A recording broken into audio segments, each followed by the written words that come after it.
souls in the cabin, and it's us sitting alone in the cockpit.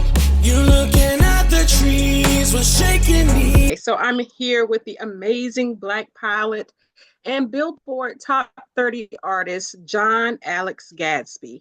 Now, Mr. Gatsby, you are such a marveling success story. I just wanted to tell you that. You are a bi-coastal pilot. Tell us when you became owner and operator of your own aviation services. I started my business in 2012, November 1st of 2012. Now, I think in one of your songs, you said you were 7 years old flying planes, or was it younger? And the song Slow It Down, I said 16, learn how to fly. Ever since eyes to the skies, let me tell you. But the first time I ever actually flew an airplane, I was 10 years old, and it was a 10. birthday gift. Yeah, it was a birthday gift from my dad. And we did what's called a discovery flight, which is when you go on with a flight instructor and you go flying for about an hour, and that's what we did. And I was so short I couldn't see over the air shield, so I had to sit on a phone book. And yeah, that was the first time I actually flew an airplane. Aw. Now, did this passion or love come from that first time? No, I wanted to do it well before. I wanted to fly planes apparently since I was 5 years old. The story is that I was with my mom on my first plane ride, and I was looking out the window and I turned to her and I said, I want to fly. I want to be a pilot. And she was like, Oh, yeah, right. Because the day before I wanted to be like, a firefighter. And the day before that, I wanted to be like a bulldozer driver. And the day before that, I wanted to do a train. So she didn't really believe me, but I kind of just stuck with it. okay. And here you are now. Here we are. So, now, in what ways does this saying, don't give up and keep dreaming big, apply to your life cycle? Oh man, that is my life cycle. Don't give up and keep dreaming big is very close to the motto that I have. I say you don't follow your dreams, chase them.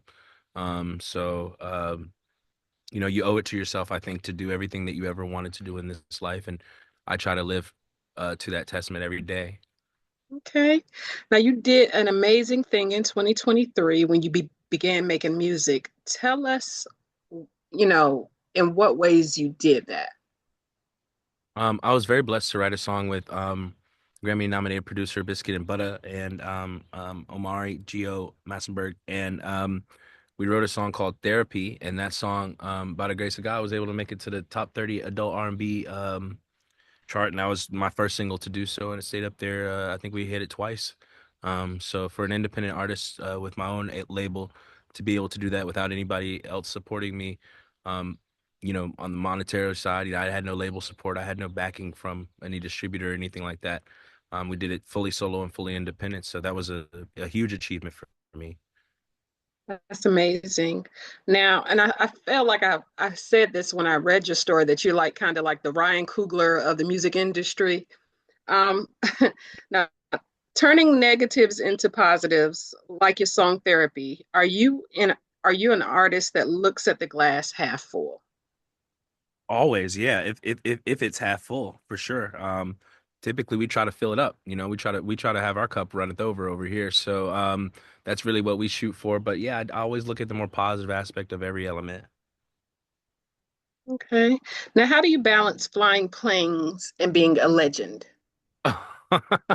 Oh, thank you. I certainly wouldn't call myself legend, but I certainly appreciate you saying such a nice thing about me. And how do I balance them both?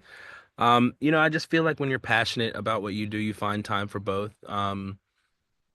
If it has to be a Monday, Wednesday, Friday, or a Tuesday, Thursday, Saturday, you make time to do what you want to do. And sometimes it means working late into the night, but I don't feel like I work because I love what I do. And they say that when you love what you do, you never work a day in your life.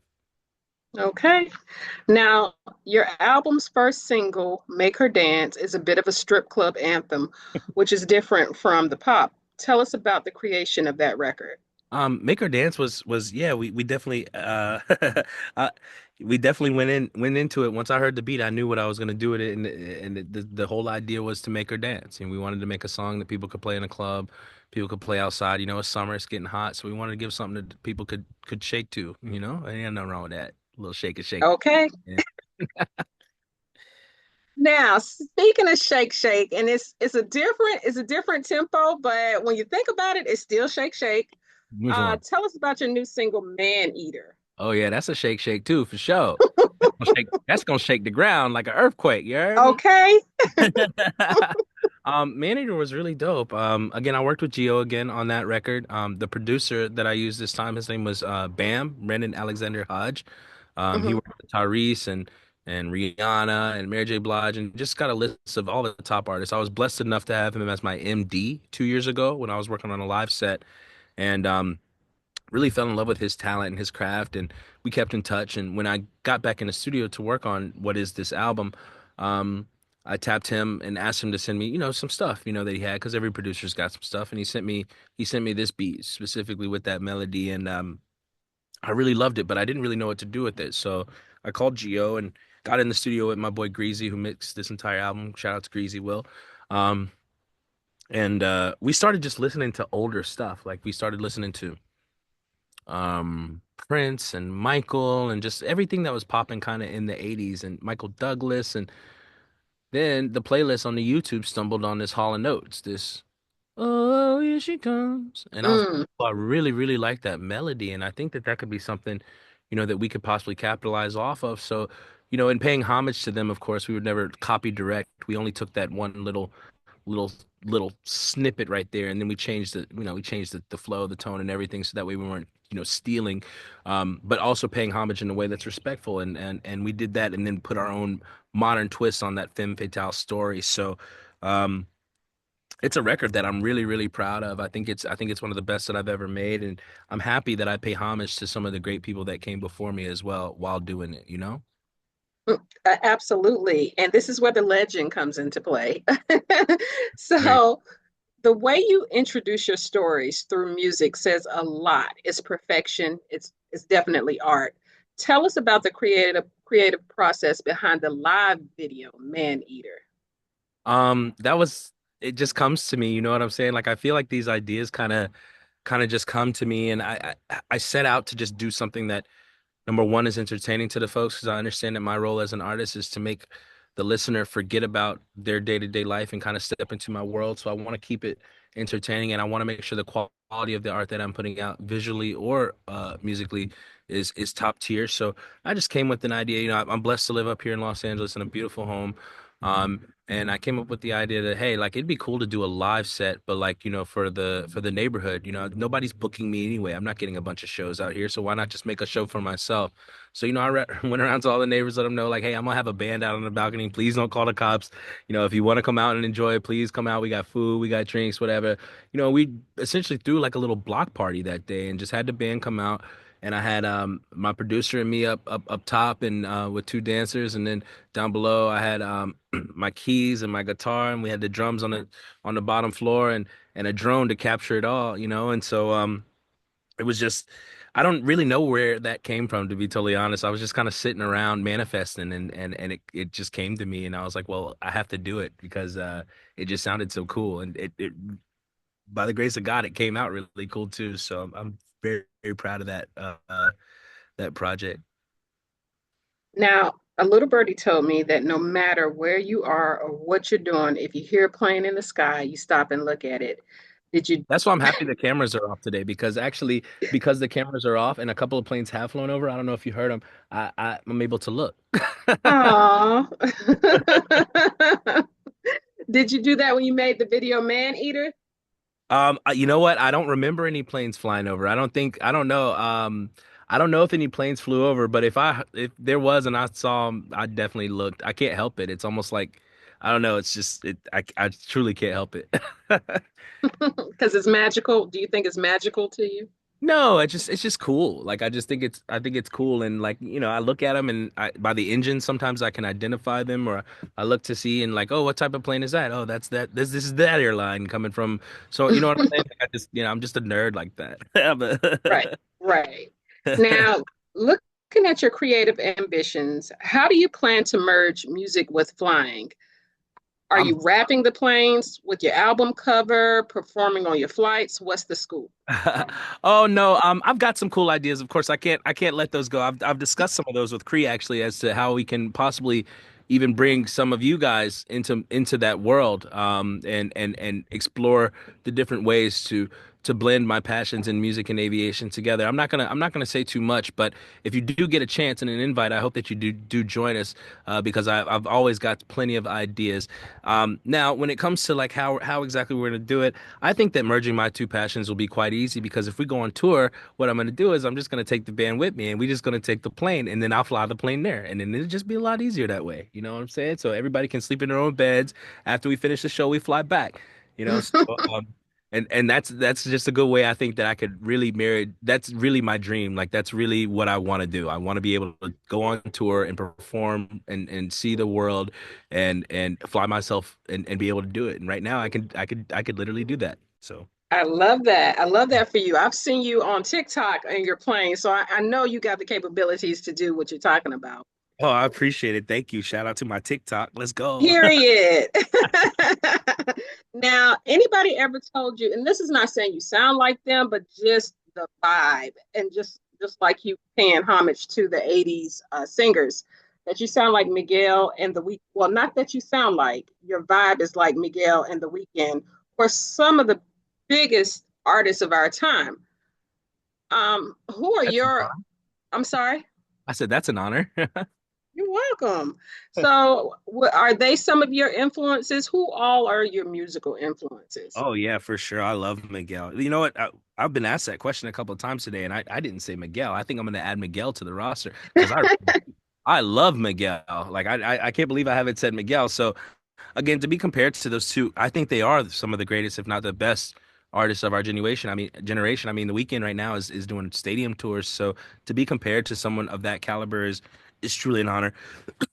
Excuse me, I'm sorry about that. I never want to directly mimic anyone. You know, my voice is what my voice is. So if people say that it sounds like this or that or the other, I'm honored. But you know, it's we never set out with the intention of trying to copy anyone direct. It's always out of a respect thing. And then I try to put my own style and my own twist into it. And I think in this album, you get to listen to me discovering my sound. You know, so. Mm. Um, and that's something that I think is unique because most artists come with a polished sound, and I don't mind allowing myself to explore through my audience. But back to your question, my biggest influences along the way, I really loved Michael Jackson. I'm a huge fan of Bruno Mars. I love The Weeknd. Anything that Anderson .Paak does, Lucky Day, D Mile, that whole crew, anything Babyface put his pen to, was just an absolute smash. Anything with Rodney Jerkins, Dark Child. So, that's kind of along the line of the music that I grew up listening to and the music that I was exposed to, and therefore that's the style of music that I resonate the most with, I think. I love that you explained that. I mean, your sound is your sound, and you can't help what your voice is like. I mean, you just discovered it in 2023, That's right. Yeah. but it definitely puts things into context when you set out to do what you're doing. Now, what is the most rewarding part about what you're doing?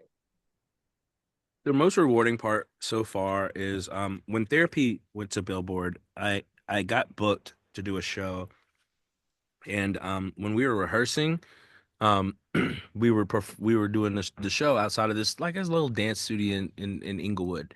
And I just remember walking out, and there was like a group of people standing there, and they're like, "Oh, you're the one that sings that song Therapy. I've heard it on the radio," because it was playing big on KJLH at the time.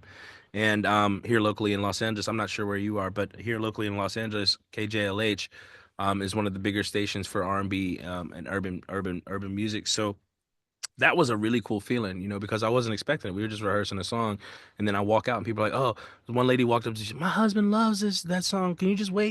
He went to go get food. Can you just wait?" I was like, "Yeah, of course I'll wait." So I waited for him to come out. She told him who I was, and he almost lost his mind, and that was just a really cool thing to see for the first time, and just to know that my music makes an impact on somebody else's day, whether and the fact that it makes them kind of be distracted from the woes of life, to be entertained. It's a really great honor to be able to have that attention and that distinction from those people. So, so far that has been the coolest thing, but I really look forward to seeing how many people we can impact. Yes, the whole album is a bop, just an FYI. So I imagine that it's going to travel far. Um, Thank you for My that. next, you're welcome. So, why is it important for you to continue to be a musical genre bending artist? Because you definitely cross over to a few genres. I think it's important to just share my passion for music with the world, and I think that it's important to expose your audience to different facets of music as well. So, if we can take and mix and match and blend elements, whether it be classical, orchestral, or pop, urban, or country, swing, into something that feels modern and gets your hips swinging and makes your foot. I think that we really are onto something. You know what I'm saying? And I think that in being that way, we could possibly even create our own genre one day. And I think that's the goal, is to set my own lane. So that way, although the comparisons are kind and I really do appreciate them, I want to one day say that, I created a sound of my own. And I think the goal is to find that lane and bulldoze our way to making a highway. I love it. Now, creating and becoming can be so overwhelming. I mean, especially with you being an entrepreneur. How do you refill and find inspirations for your projects? I don't think that I find inspiration. I think inspiration finds me. I think it's one of those things where, um, it just comes to me at times when I want to. Sometimes I go into just a creative space.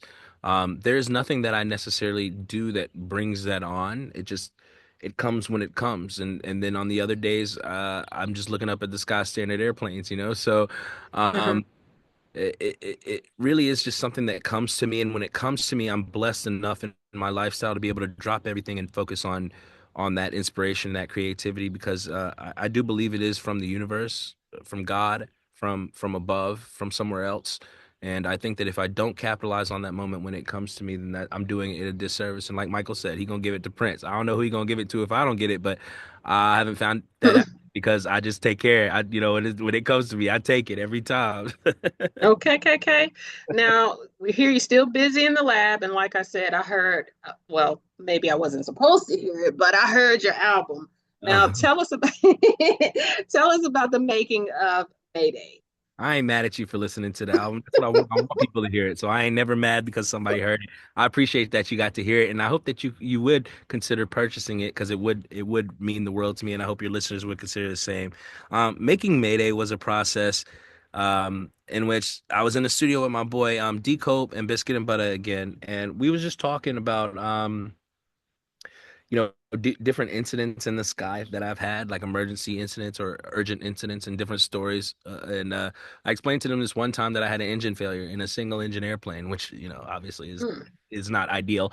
And and, they asked me about like what the process is for, like, if something like that were to happen. And I told them, you get on the radio, you say Mayday, Mayday, Mayday, and you say how many souls and how much fuel is on board the airplane. So we were able to take that, and D Cup was like, 16 breathing souls in the cabin, and it's us sitting alone in the cockpit. And I was like, oh yeah, like I definitely like that. And then it's like, okay, well, we can make a song that blends both of my passions, my ability to be a failure, an utter failure in relationships, and um my love of flying and everything like that. So it's a good way to introduce myself to the world, through love and heartbreak and all that, those trials and tribulations in life that we go through, but also putting a twist on it that incorporates my love and my passion for aviation at the same time. So it's quite a clever endeavor, I think.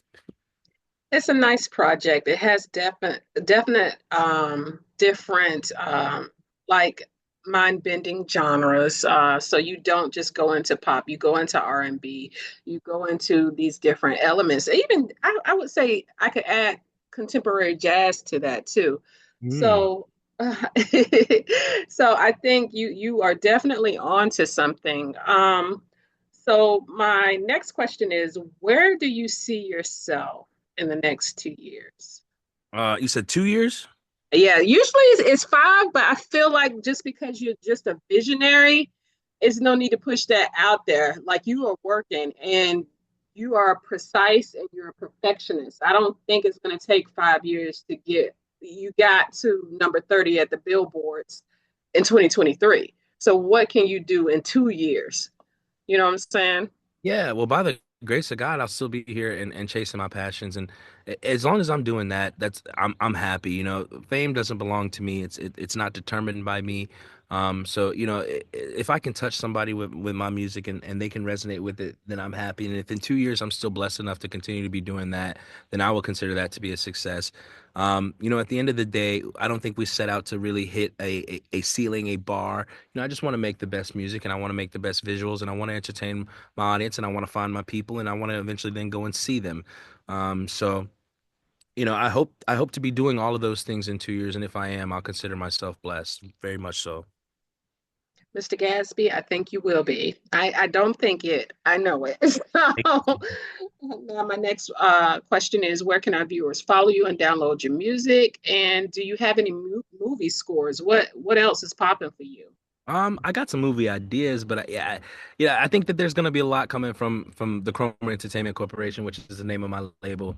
I think that you know down the road you might see visuals in that way. I definitely have a lot going on in my brain, so stay tuned when it comes to that. And of course, you can follow me everywhere. I'm at John Alex Gatsby on everything. That's JohnAlexGatsby. That's Instagram, that's TikTok, YouTube, Facebook, all of it. You can find us at johnalexgatsby.com. You can subscribe right there, join our mailing list, and you'll get access to everything before it drops. So um, please follow me. I'd love to engage with the fans, and I'd love to talk to you guys. I look forward to it very much. Thank you, Mr. Gatsby.